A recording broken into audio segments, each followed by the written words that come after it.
2030 का भारत, 2030 के भारत को लेकर हम लगातार चर्चाएं करते आ रहे हैं, लगातार नए नए चेहरों से चर्चा करते आ रहे हैं, लेकिन मुद्दे हमारे हर बार वही होते हैं कि आखिर कैसा होगा 2030 का भारत। गरीबी, भुखमरी और शिक्षा, इन तीन प्रमुख मुद्दों को लेकर हम बात करते हैं, और जो सपना 2030 को लेकर देखा गया है, वो सपना किस दिशा में चल रहा है, किस तरह से साकार होगा, इन तमाम चीजों पर चर्चा करते हैं। आज भी हम इन्हीं मुद्दों पर चर्चा करेंगे। हमारे साथ आज जो गेस्ट मौजूद है उनके बारे में बता दूं कि हमारे साथ तारिक खान जी मौजूद है, समाजवादी पार्टी के प्रवक्ता है और कई जगह पर बेबाकी से अपनी बातें रख चुके हैं। तो उम्मीद करते हैं कि आज यहाँ पर भी आप बड़ी बेबाकी से अपनी बातें रखेंगे। सबसे पहले तो सर आपका बहुत बहुत स्वागत है।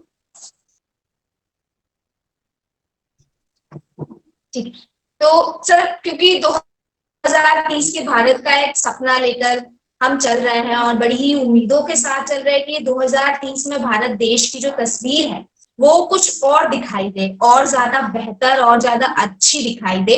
तो आपसे मैं जानना चाहती हूँ कि आप 2030 में भारत देश को कहाँ देखते हैं? अगर मैं गरीबी, भुखमरी और शिक्षा के पैमाने पर बात करूं और मौजूदा स्थिति को मैं देखूं, तो आपको क्या लगता है, क्या ये जो सपना हम लेकर चल रहे हैं कि 2030 में भारत देश हमें यहाँ देखने को मिलेगा, आपके नजरिए में क्या है वो? देखिए, जब देश को आजादी मिली तो सबसे पहले जो सपना ये देखा गया, जो हमारे देश में आर्थिक गैर बराबरी है, इसको हम कैसे दूर करें। इसी को ध्यान में रखते हुए लोहिया जी जैसे समाजवादी नेताओं ने तमाम अपने विचार रखे, ठीक है, और उसी को चल के हमने संविधान में कई प्राविधान करे कि इस आर्थिक गैर बराबरी को हम कम कर कर और एक प्रॉस्परस देश बना दें। वो 2030 में बने, 10 में बने, 20 में बने, 100 में बने, 50 में बने, जब भी बने। ये एक मोटी बात थी जब हमें आजादी मिली थी। जब हम किसी चीज का आकलन करें तो हम कहां से चले और कहां पहुंचे। अब जब हम आकलन करते हैं तो आजादी के समय में भी देश की संपत्ति पर 1% जो अमीर लोग हैं उतना कब्जा नहीं था अंग्रेजों के टाइम में जितना अभी। तो क्या हमने जो आर्थिक गैर बराबरी थी उसको, और आर्थिक गैर बराबरी से ही गरीबी दूर होगी। मैं आर्थिक गैर बराबरी की बात इसलिए कर रहा हूं क्योंकि आपका मकसद गरीबी दूर करना, तो आर्थिक गैर बराबरी से ही गरीबी दूर होगी। अब गरीबी हम कहां से चले थे और कहां पहुंचे, तो हम अभी कहां पर हैं और हमें क्या क्या करना, ये सबसे अहम मुद्दे होने चाहिए जिसपे हमारा फोकस होना चाहिए। अब होता क्या है कि हमने कह दिया हम $5 ट्रिलियन इकोनॉमी बना देंगे या $100 ट्रिलियन इकोनॉमी बना देंगे, लेकिन क्या जिस मकसद के साथ हमने आजादी ली थी उसको हमने पा लिया? उसका आकलन कब होगा, उसका सर्वे कब होगा? नहीं होता।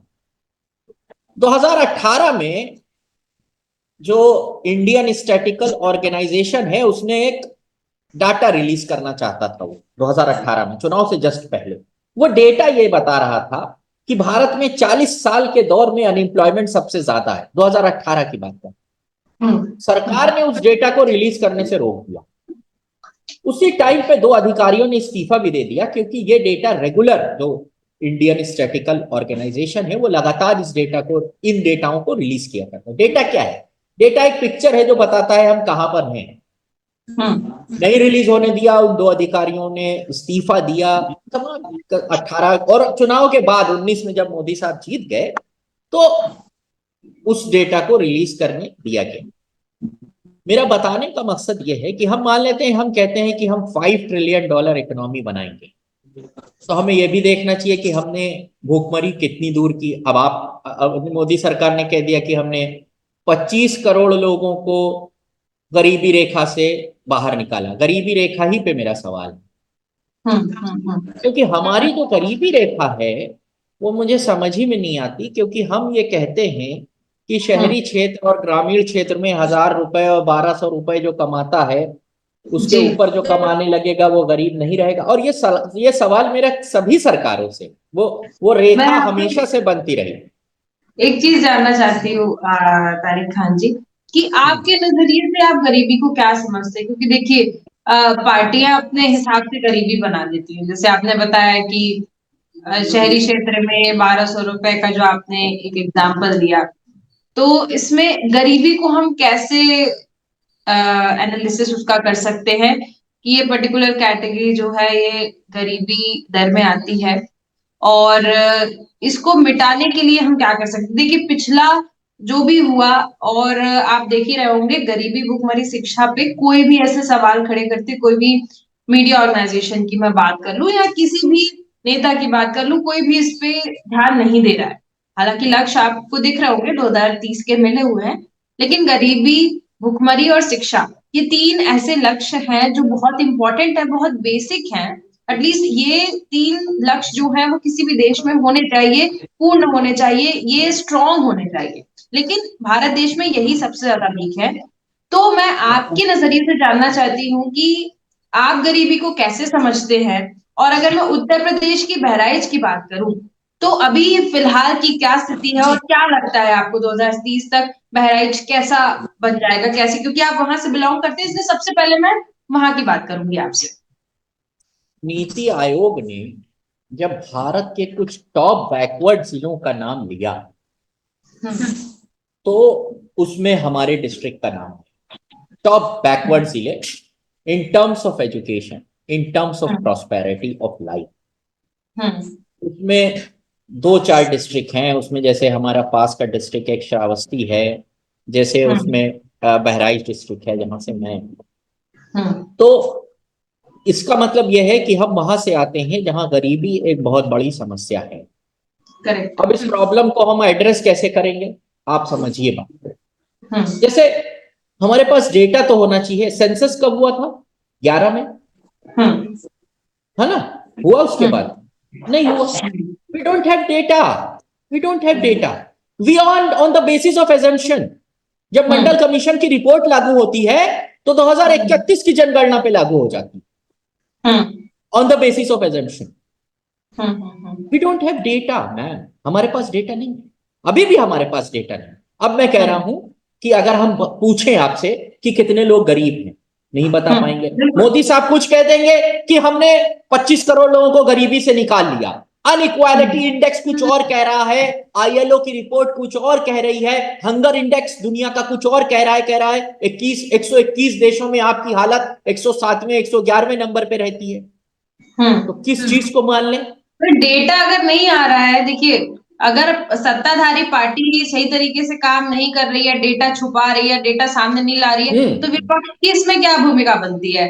विपक्ष को इन देखिए, सब चीजों को लेकर सतर्क होना चाहिए, सवाल खड़े करने चाहिए, सिर्फ पार्लियामेंट में नहीं, जैसे और चीजों के लिए धरना प्रदर्शन होने लगते हैं, वैसे इसके लिए भी होना चाहिए कि सरकार डेटा सामने लाए, ताकि हम आकलन कर सके कि कितने लोग गरीब हैं इस देश में। मेरा कहने का मतलब है, गरीबी का आकलन करने के लिए दो समितियां बनी। आप समझिए मैम, एक तेंदुलकर समिति और एक रंगनाथन या रंगनाथ कमेटी थी, जिसको ये आकलन करने की जिम्मेदारी दी गई थी कि इसका आकलन करके बताइए कि न्यूट्रिशन बेसिस पे किनको गरीब माना जाए न माना जाए। मेरा मूलभूत सवाल तो वही हो गया, गरीबी पे। ठीक।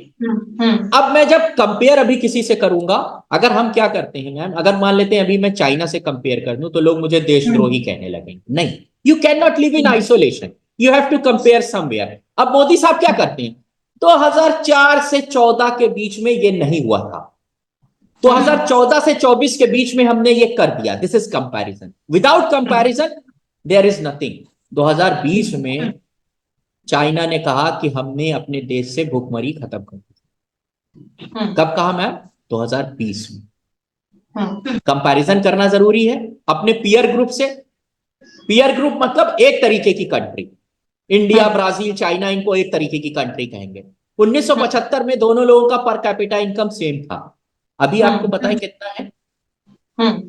उनका है 12,000 $14,000, और हम $2,500 के करीब बिल्कुल, करीब आप ये हैं। बात सही कह रहे हैं कि जो हमसे आगे निकल रहा है, अगर हम उनसे कंपेयर करेंगे तो कहीं ना कहीं हम आगे बढ़ने का एक मोटिवेशन भी मिलता है कि ये देश इतना आगे निकल रहा है तो हमको भी पीछे भी। हम्म। लेकिन मैं ये जानना चाह रही हूँ यहाँ पर कि जिस तरीके से आपने कहा कि डेटा सामने नहीं है, हमको पता ही नहीं है कि गरीब कितने हैं इस देश में, सरकार अपने मन से बोल रही है कि हम इतने सारे लोगों को गरीबी से बाहर निकाल रहे हैं, डेटा आपके सामने है नहीं, असमंजस की स्थिति जब यहाँ पे बनी हुई है, तो मेरा ये सवाल यही है कि ऑपोजिशन का क्या काम।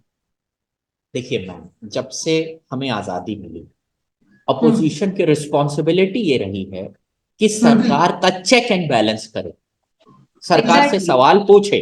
ठीक है, अटल बिहारी वाजपेयी ने सालों तक ये काम किया, हाँ। विपक्ष में रहे और ज्वलंत हम्म मुद्दों पर सवाल पूछे। राम मनोहर लोहिया साहब विपक्ष में थे, ऐसे हम्म सवाल पूछते थे कि लोकसभा में लोग तिलमिला जाते थे एकदम। नेहरू जी की जब सरकार थी। बिल्कुल। आज जब सवाल पूछा जाता है, जो जिम्मेदारी है विपक्ष की, तो उनको बताया जाएगा ये एजेंट हैं किसी दूसरी कंट्री के, उनके ऊपर ईडी सीबीआई लगा दी जाएगी। ये एक प्रॉब्लम मैं बता रहा हूं, जो एक चेंज हुआ है पॉलिटिकल सिस्टम में अभी के। सवाल पूछने पर आपके ऊपर 153A लग जाता है। लखनऊ का एक पत्रकार, शायद उपाध्याय नाम के आगे लगाते हैं वो, उन्होंने एक कंपैरिजन कर दिया जातियों का कि इतने जाति के लोग यहां यहां पोस्टेड हैं, उनके ऊपर गंभीर धाराओं में मुकदमे लग गए। सवाल पूछने पर मुकदमे, पत्रकारों पे मुकदमे, तो क्या इस तरीके की स्थिति। मुकदमे से विपक्ष को डर जाना चाहिए? बिल्कुल नहीं डरना चाहिए, बिल्कुल नहीं डरना चाहिए। आप करिए मुकदमे, हम सवाल पूछते रहेंगे। क्या लोकसभा में यह सवाल नहीं पूछा गया कि सेंसस क्यों नहीं हो रहा है? क्या हमारी जातिगत जनगणना की मांग उस तरफ नहीं ले जाती है, गरीबी खत्म करने की तरफ? जब पता चलेगा कि, और जब जाति पूछने जाएंगे तो ये भी पूछेंगे घर में कितने लोग हैं, ये भी पूछेंगे कौन सी बीमारी है, ये भी पूछेंगे कि दवा खाते हो नहीं खाते हो, घर में चूल्हा जाति है के नहीं है। बेसिस पे ये सब कुछ क्यों हो रहा है, मैं ये नहीं समझ पा रही हूँ कि मैम पॉलिटिकल इसको पार्टी भी समझिए, जातियों के हिसाब से सब कुछ करती नजर आ रही है, अलग अलग जाति के लिए अलग अलग पार्टी बन गई। वजह है उसकी, मैं समझाता हूं इस चीज को। हमें फिर आपका जो डिबेट है वो लंबा हो जाएगा, हमें आजादी के पहले चलना पड़ेगा। सर मैं तो हिंदुस्तान ये जानना में, चाहती हूँ, जैसे समाजवादी पार्टी को भी कहते हैं कि सही है, सिर्फ एक ही वजह के समझिए, समुदाय वजह पर समझिए, स्पेसिफिकली फोकस्ड है। वजह समझिए। मैं संविधान सभा में लेके चलता हूं आपको। संविधान सभा में डिस्कशन हुआ कि क्या किया जाए ताकि हजारों साल तक, आपको यह पता होगा कि हमारे यहाँ जाति के आधार पर लोगों को पढ़ने नहीं दिया गया, जानते हैं? स्कूल जाने का अधिकार नहीं दिया गया। वो जिस रास्ते पे चलते थे उनको पीठ पर झाड़ू बांध कर चलना पड़ता था। आपने सावित्रीबाई फूले का नाम सुना है?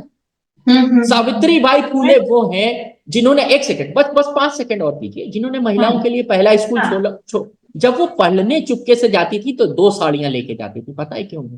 क्योंकि रास्ते में लोग उनको कीचड़ मारते थे, तो वो जब जाती थी वहां तो दूसरी साड़ी बदल लेती थी ताकि पढ़ सके। इस चीज को, जो जाति के आधार पर हमारे देश में एक तरीके से अत्याचार हुआ था, उसको दूर करने के लिए उन जातियों को आरक्षण दिया गया था और कहा गया था कि इनको तब तक ऊपर लाएंगे जब तक ये बराबर ना आ जाए। बात समझिए ना, इसलिए आरक्षण दिया गया था इनको, उनको ऊपर लाने के लिए, जो छूट गए हजारों साल तक। मैं जाना नहीं चाहता मनुस्मृति में उसमें क्या लिखा हुआ है। पढ़ने की आजादी नहीं थी, सिर्फ एक तबका पढ़ सकता था, सब लोग नहीं पढ़ सकते थे। आप महिला जो है उनको अधिकार नहीं था पढ़ने का। सावित्रीबाई फूले ने जब पहला महिलाओं के लिए स्कूल खोला तो उनके पिताजी ने उनसे कहा कि तुम ये क्या करने जा रही हो। उस देश में, जिस देश में महिलाओं को अधिकार नहीं था, उस देश में जिसमें दलितों को, पिछड़ों को, वंचितों को पढ़ने का, साथ में बैठने का, शादी करने का, मूछ रखने का अधिकार नहीं था, उनको बराबर लाने के लिए कुछ ना कुछ करना पड़ेगा। तो हमारे जो देश के नायक थे उसमें सभी लोग, उन नायकों ने ये तय किया कि हम इस जरिए से लोगों का उद्धार करेंगे।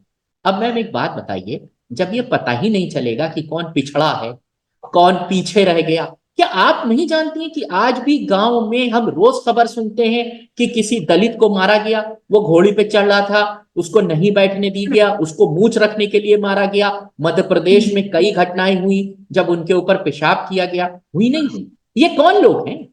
इनको बराबर लाने के ये लिए चीजें बिल्कुल हमें सामने आती इनिशिएटिव हैं। चाहिए। और मुझे लगता है कि सावित्रीबाई फुले का जो जमाना था वो तो आप कह रहे हैं कि महिलाओं को लेकर अभी भी भारत देश में स्थिति सही नहीं है। बहुत से ऐसे केसेस सामने आ चुके हैं जो साफ उससे झलक रहा है कि महिलाएं पूरे भारत देश में अभी भी कहीं ना कहीं अपने आप को अनसेफ फील कर रही है ना।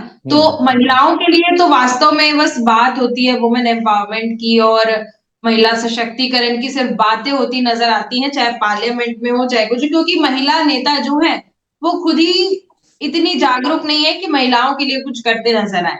तो महिलाओं की तो यहाँ पर बिल्कुल भी वैल्यू नहीं है, एक तरीके से मैं कह सकती हूँ। दूसरी चीज ये मैं आपसे ये जानना चाह रही हूँ कि उत्तर प्रदेश की फिलहाल की स्थिति जो है अभी योगी आदित्यनाथ का एक स्टेटमेंट आया हुआ है 2 दिन पहले का ही, कि वो साल भर में उत्तर प्रदेश से पूरी गरीबी हटा देंगे, यानी शून्य गरीबी हो जाएगी उत्तर प्रदेश में।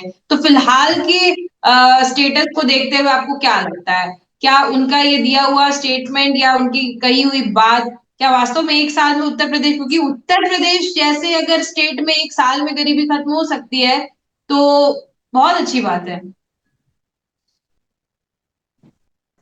अब मैं इस पे क्या ही कहूं मैम। इन्होंने मैं आपकी अनएम्प्लॉयमेंट मैं जवाब इन्होंने चाहती हूँ फिर आपका। इन्होंने अनएम्प्लॉयमेंट बता दिया यूपी में 2.7% है। यूपी में कांस्टेबल की भर्ती हुई, 60 लाख लोगों ने फॉर्म भर दिया और अनएम्प्लॉयमेंट रेट 2.7%। अब आप सोचिए ये मतलब कैसी विचित्र परिस्थिति है। आप कभी उत्तर प्रदेश आइए, मैं यहीं रहता हूं, मैं आपको स्थिति दिखाऊंगा।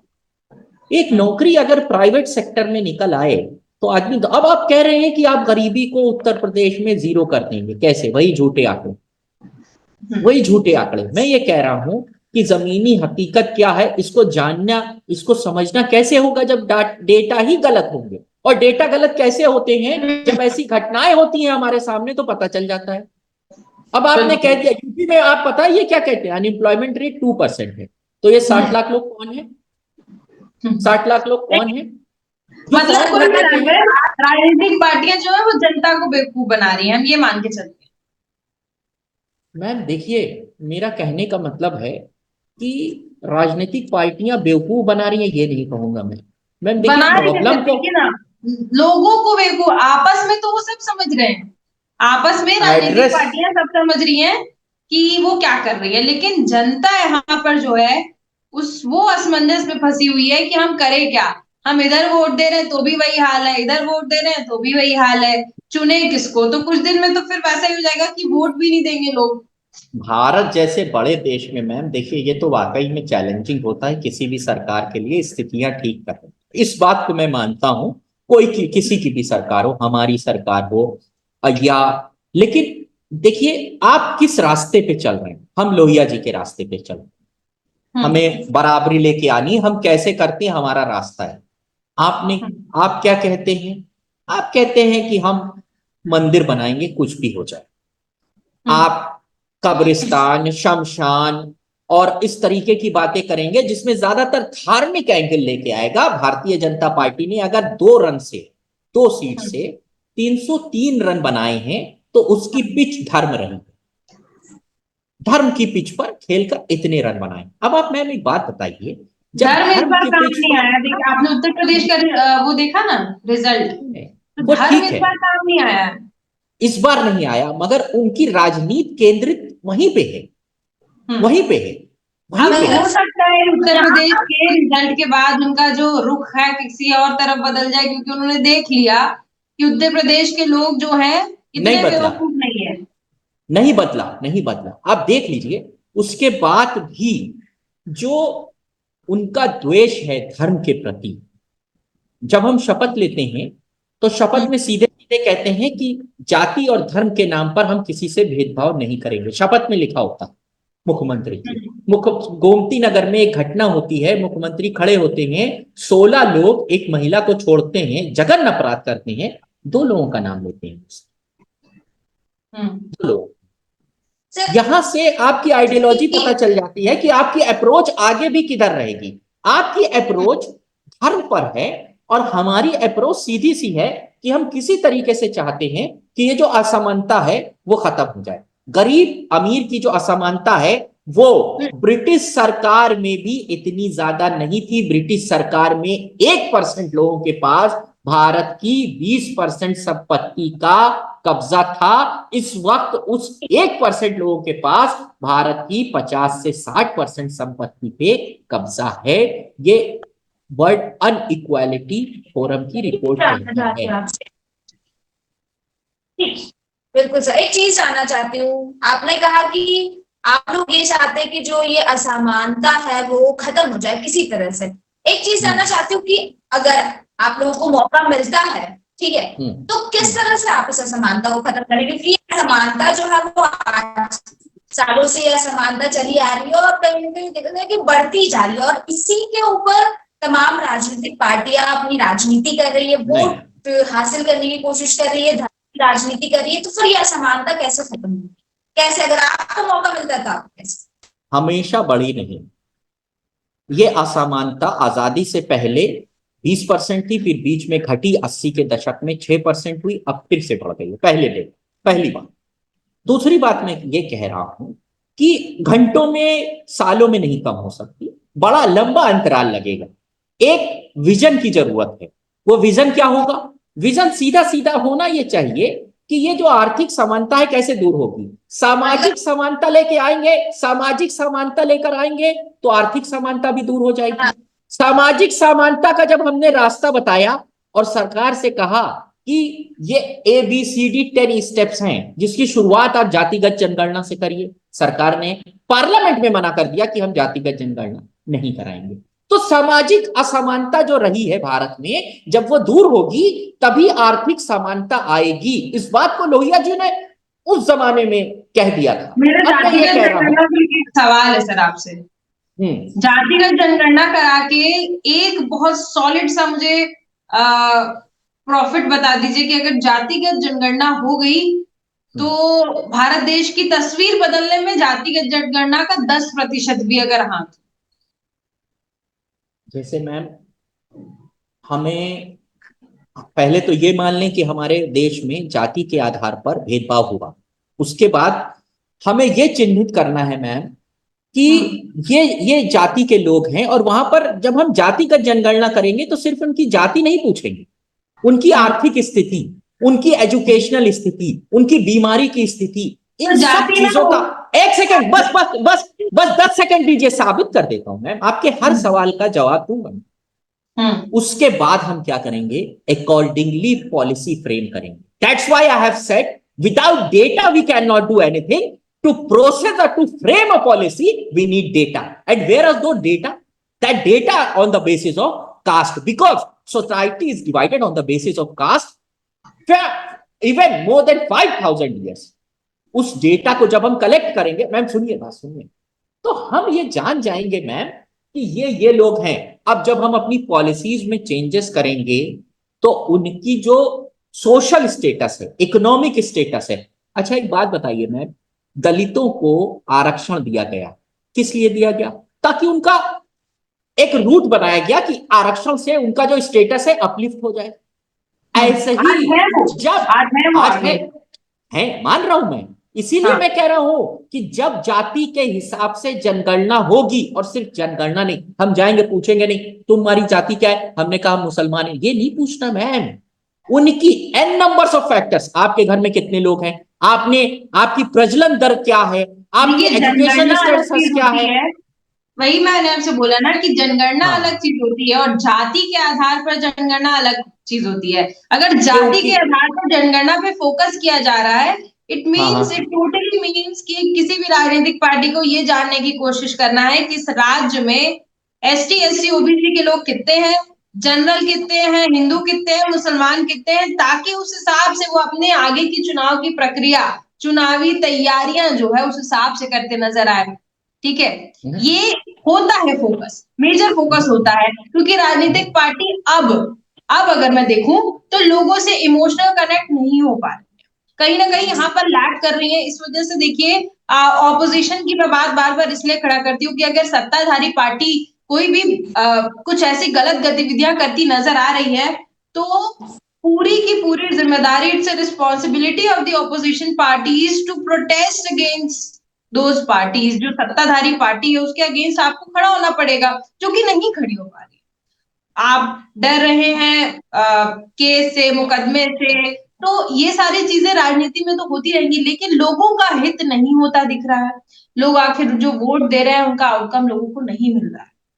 जातिगत तौर पे जो जनगणना की बात बहुत पहले से चली आ रही है, और इस पे देखिए गलत चीजों पर हमेशा विरोध रहता है, लेकिन जातिगत तौर पे जो जनगणना की बात है वो बिल्कुल भी जायज नहीं है। सिर्फ और सिर्फ पॉलिटिकल पार्टी अपने प्रॉफिट के लिए कि हमको इससे क्या मिल सकेगा, इस आधार पर जातिगत जनगणना करवाने के लिए आगे दिख रही है। बाकी लोगों का इससे कुछ नहीं होने वाला है, ये लोगों को भी पता है। अब आप इससे एग्री नहीं करेंगे क्योंकि आपकी नहीं पार्टी को भी जातिगत जनगणना चाहिए, इसलिए आप नहीं इससे नहीं, एग्री नहीं करते नजर आएंगे। लोकतंत्र का जो सबसे खूबसूरत चेहरा है वो ये है कि अपनी विपरीत चीजों को शालीनता से सुन ले, अपनी विपरीत दिशा की चीजों को, जो मैं नहीं पसंद करता हूं, उसको भी ध्यान पूर्वक सुनना, ये पर्यायवाची है लोकतंत्र, जो खत्म हो गया। हम अपने अंदर उस चीज को जिंदा रखता हूं, खासकर मैं। जैसे कोई कहता है जो बात जैसे आपने कही, मैं इस बात से डिसएग्री करता हूं, लेकिन फिर भी आपकी बातों को रिस्पेक्टफुली सुनना ये मेरी जिम्मेदारी है, यही लोकतंत्र हमको सिखाता है। बिल्कुल। अब मैं ये कह रहा हूं कि आप मानती हैं, यही डिफरेंस ऑफ ओपिनियन है, डिफरेंस ऑफ ओपिनियन है, बट यहां पर हमारे आपके मत अलग अलग है, लेकिन रास्ता अलग अलग है, लेकिन मकसद एक ही है, समग्र एक विकसित भारत बनना। एंड जो पॉइंट है वो सेम हमारा। मुझे लगता है कि हम वो जो जातियों के साथ भेदभाव हुआ है उनको ठीक कर कर उनकी इकोनॉमिक स्थिति, चलिए मैं कह रहा हूं मेरा रास्ता गलत है, ठीक, आप अपना रास्ता, आप अपने रास्ते से प्रॉस्पर कर दीजिए। अभी आपको लगता है इंडिया प्रॉस्पर है? बिल्कुल नहीं है, इसीलिए तो हम अलग इसीलिए अलग मैं कह रहा पार्टियों हूं, के अलग अलग लोगों से सवाल इसीलिए यहाँ मैं पर कह रहा पूछ हूं, रहे हैं। मैं कह रहा हूं मेरा ही रास्ता सही है, दिस इज नॉट राइट। मेरा रास्ता सही हो सकता है, दिस इज राइट। मैं देखिए तारिक खान जी, बहुत से रास्ते हैं लेकिन रास्तों पर कोई काम नहीं कर रहा है, बात साफ है। रास्ते बहुत सारे हैं, देखिए प्रॉब्लम बहुत सारी रहती हैं, सोल्यूशन भी उसका रहता है, लेकिन काम कोई भी करता हुआ नहीं दिख रहा है। दामिनी, क्योंकि समय कम है तो मैं चाहूंगी एक आखिरी सवाल पूछ लो। बिल्कुल सर, एक आखिरी सवाल मैं आपसे करना चाहूंगी, क्योंकि शिक्षा को लेकर मैं आपसे बात करना चाहूंगी उत्तर प्रदेश की। हालांकि उत्तर प्रदेश को एक कह सकते हैं कि उत्तर प्रदेश बोर्ड जो है वो काफी टफ बोर्ड माना जाता है, लेकिन उसके बावजूद उत्तर प्रदेश में शिक्षा कहीं ना कहीं बहुत पीछे दिखाई दे रही है। अगर हम कुछ खबरों की बात करें या पिछले कुछ दिनों की बात करें तो कई सारे ऐसे वाकये सामने भी आए हैं, शिक्षा को लेकर कई सारे सवाल भी उठे हैं। तो अभी मैं ये आपसे जानना चाहती हूँ कि उत्तर प्रदेश में शिक्षा की क्या स्थिति है और क्या लगता है आपको, क्या होना चाहिए? अगर किसी देश को विकसित होना है तो सबसे ज्यादा काम शिक्षा पे होना चाहिए। ये हमने बड़े बड़े जो समाज सुधारक हैं उनके मुंह से सुना। अच्छा, फिर हमने, आपने सुना होगा कि एजुकेशन पॉलिसी बनाई, न्यू एजुकेशन पॉलिसी बनाई 2020। उसमें कहा कि हम एजुकेशन पे बजट का 6% खर्च करेंगे। कितना कर रहे हैं? 2-2.5%, 2.6%। 6% क्यों नहीं कर रहे हैं? क्यों नहीं कर रहे हैं? क्योंकि शिक्षा जरूरी नहीं है। क्यों नहीं कर रहे हैं 6%? Who are stopping you? पार्टियां, एक चीज जानना चाहती हूँ, क्या राजनीतिक पार्टियां जान शिक्षा पर खर्च नहीं करना चाह रही कि अगर शिक्षा पर ज्यादा खर्च किया, लोग ज्यादा शिक्षित हो गए तो कहीं ना कहीं वो उनके लिए नुकसानदायक होगा? नहीं मैम, मुझे समझ में नहीं आता है कि जब जो आपने national education new education policy बनाई उसी में 6% का टारगेट दिया गया। अब हम फिर कंपेयर करेंगे और देश कितना करते हैं, बहुत आगे हैं, फिर कंपेयर करूंगा। अब मैं ये कह रहा हूं कि आप एजुकेशन पे, क्योंकि जब आप खर्च करेंगे तभी तो आप देखेंगे कुछ डेवलपमेंट हो रहा है, और केंद्र सरकार स्टेटों को पैसा देगी तभी स्टेट अपनी एजुकेशन पॉलिसी को बेहतर बनाएंगे। अब स्टेट अपनी एजुकेशन पॉलिसी के लिए क्या कर रहा है? क्योंकि आप ज्यादातर प्रचार में व्यस्त हैं या कुछ चीजें तोड़ने में व्यस्त हैं, इसका घर गिरा तो उसका घर गिरा। उत्तर प्रदेश के एजुकेशन के बारे में जानना चाह रही हूँ, क्योंकि एक चीज बोल मैं खुद स्कूल चलाता हूँ, पढ़ रही थी। मैं खुद स्कूल चलाता हूँ। अब मुझसे सुनिए, sir Syed girls inter college, आप बहराइच आइए, मैं दिखा, 1000 बच्चियों को पढ़ाता हूँ, 300 to 400 फीस लेता हूँ, तकरीबन 20% बच्चियों की फीस जीरो कर देता हूँ, zero. I show you, come to Bahraich, send somebody or do a research. Ask somebody in Bahraich, do you know about Sir Syed Girls Inter College? तो मैं ये कह रहा हूं कि मेरा contribution towards the society, not because, not to earn something. I'm not earning anything from that. Zero, no profit, no loss. No profit, no loss. Everything invested in the school.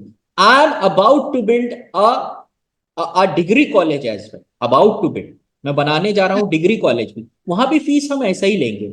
Tell me a school who is charging 400 rupees in intermediate school. I don't know. मैं अपने district में तो किसी school का नाम नहीं जानता हूँ। मेरे हिसाब से तो शिक्षा फ्री हो जानी चाहिए सर। उसके लिए सरकार को बजट 6% करना पड़ेगा, वहीं से शुरू किया था मैंने। समाजवादी पार्टी अगर आ गई तो फ्री हो जाएगी। समाजवादी पार्टी की जो आपकी वैल्यूएबल एडवाइस है, इसको राष्ट्रीय अध्यक्ष जी के सामने रखना मेरी जिम्मेदारी है। यही कहता हूं कि जब हम डिस्कशन के लिए आएंगे तो हमको एजुकेशन फ्री कर देनी चाहिए, फ्री कर देनी चाहिए। मैं इस बात का बिल्कुल पैरोकार हूं, क्योंकि जब अगर हम सत्ता में आते हैं और हम आज बड़ी बड़ी बात कर रहे हैं और कल हम सत्ता में आते हैं तो क्या करेंगे, सवाल होना चाहिए। तो एजुकेशन फ्री होनी चाहिए, हम इस बात की पैरोकारी करते हैं और ये है भी।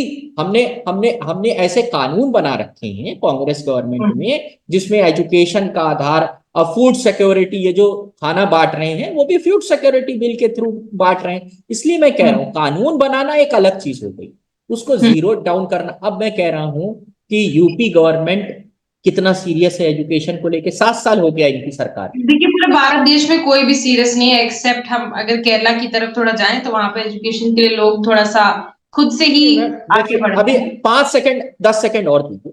Education is directly correlated to job, right और रॉन्ग?